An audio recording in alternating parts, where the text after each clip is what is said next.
Welcome to the African Market Network.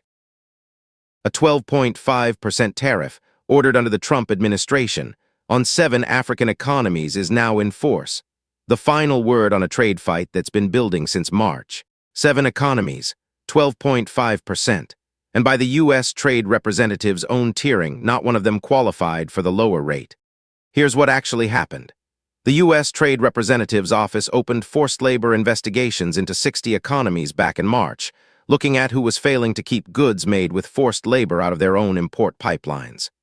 Algeria, Angola, Egypt, Libya, Morocco, Nigeria, and South Africa landed in the higher tariff tier. The U.S. Trade Representative split the outcome into 2 tiers.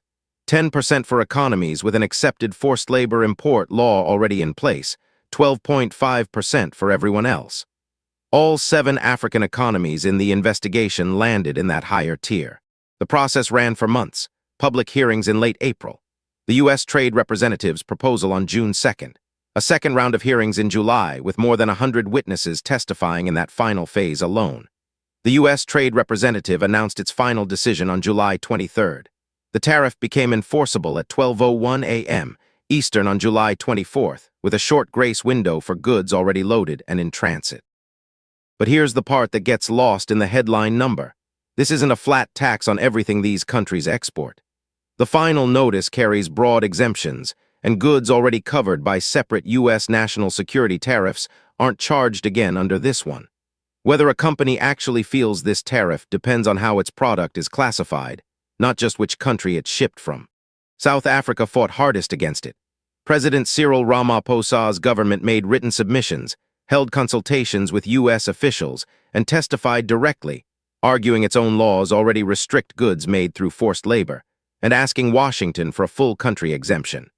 It also asked for carve-outs on platinum group metals, vehicles, catamarans, citrus, seafood, wine, and nuts. The country exemption was denied, but the product exemptions Washington did grant are substantial. Vehicles and auto components, steel and aluminum already under separate tariffs, macadamia nuts, citrus, tea, spices, cane sugar, some chemicals, critical minerals, platinum group metals, civil aircraft, and pharmaceuticals.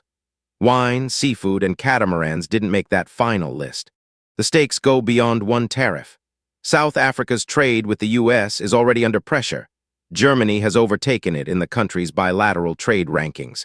And this wasn't a fast decision.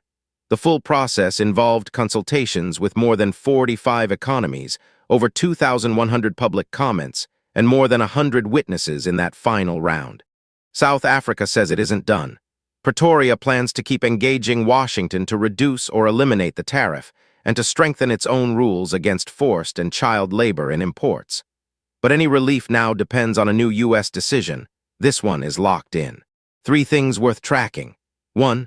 Whether South Africa's continued lobbying gets it any further relief. 2. How exporters across all 7 economies respond once they map their actual product-level exposure. And 3. Whether this forced labor tariff starts interacting with the separate reciprocal tariff fight already reshaping Africa's trade terms with Washington.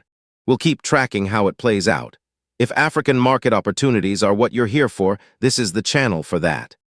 See you in the next one.